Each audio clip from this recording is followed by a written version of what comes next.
Hey everybody, Eric here with Lockdown Fishing.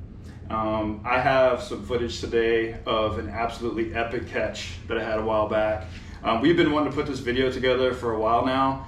We had one slight issue, and that is that we didn't have the GoPro with us on this trip, but we still have some footage of a straight up sea monster that I caught offshore Tampa Bay, about 20 miles out here a while back. We're going to show you this footage, and I'm going to go over some of the gear. And the absolute coolest thing about this is I caught this fish on a Walmart ugly stick fishing rod. This is a Tiger Elite series.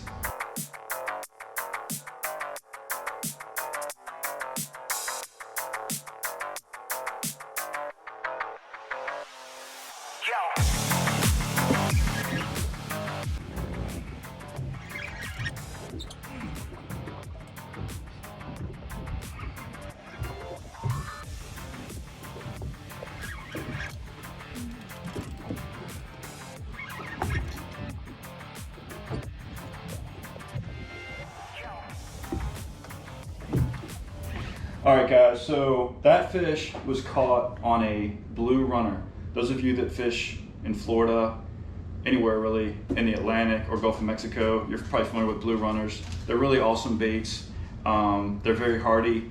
They live all day in the live well. And the great thing about it, I can throw a cast net. I'm really good at throwing a cast net, but a blue runner, you don't even need a cast net. All you need is some sabikis.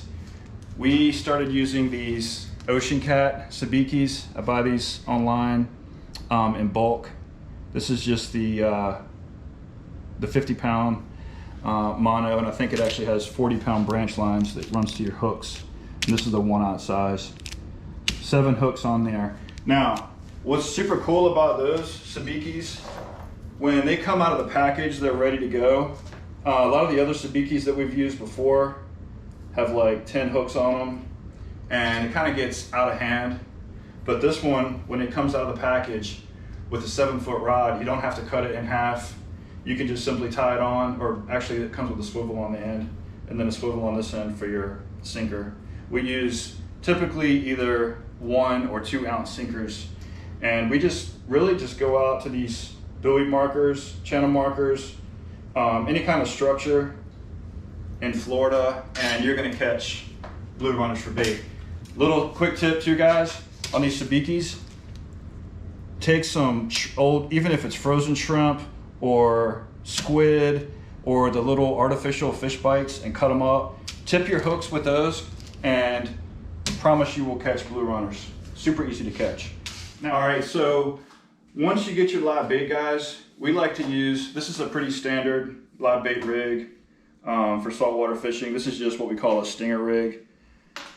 43-pound Malin, hard wire, single strand, just a little, this is just a J hook. Some people call it a nose hook because your live bait, you're just gonna hook them right in the nose. And then this is super important, a nice treble. You can either let the treble just dangle behind the fish, your bait fish, or you can hook them in the back. I've seen some guys hook them in the stomach. I personally don't do that. I don't know if it makes a difference.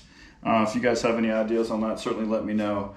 But we just run about 2.5 to 3 feet of that single strand wire to some 60-pound leader, 40, 50, 60, it all works. Got it? Here it comes.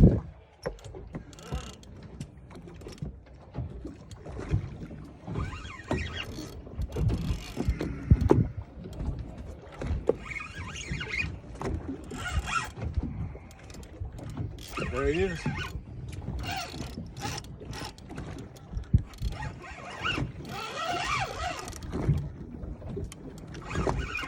Big Amberjack.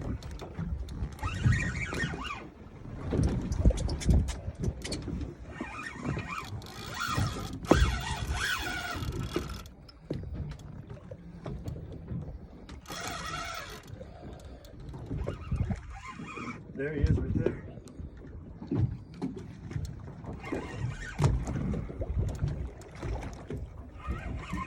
Big Amberjack.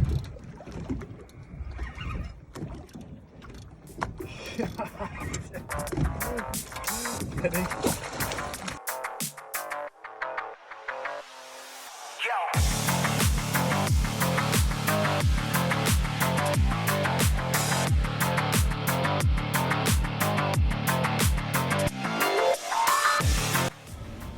Now that video, guys, that was probably, I don't know, 20-25 minutes. I fought that fish. Luckily he swam out away from the wreck that we were fishing on, so he didn't break off in the structure. We actually only had 2 blue runners in the live well that day. We weren't planning on doing that at all. It was just sort of like, okay, I have a blue runner in the live well, I'm gonna try him. The first fish, the first bait, a fish took it right away, didn't hook him. I threw the second blue runner on this rig and just basically tossed it right behind the boat, and he crushed it. So he obviously wore me out. Like I said, he was, I don't know how big that fish was, guys. I'm 6'4", 235 pounds. If you guys have any idea how big a fish was like that, I mean, just please let me know. But he was a monster. You'll see in some pictures we're gonna throw up here in a minute. My right arm was so tired by the time I was done with that fish, I could barely lift him up. It was a hard enough time getting him out of the water after that fight, but I couldn't even really lift him up for a proper picture. And I only had one other person on board with me, so it was tough even getting a photograph of him, but he was really a fish of a lifetime. Really thankful for that.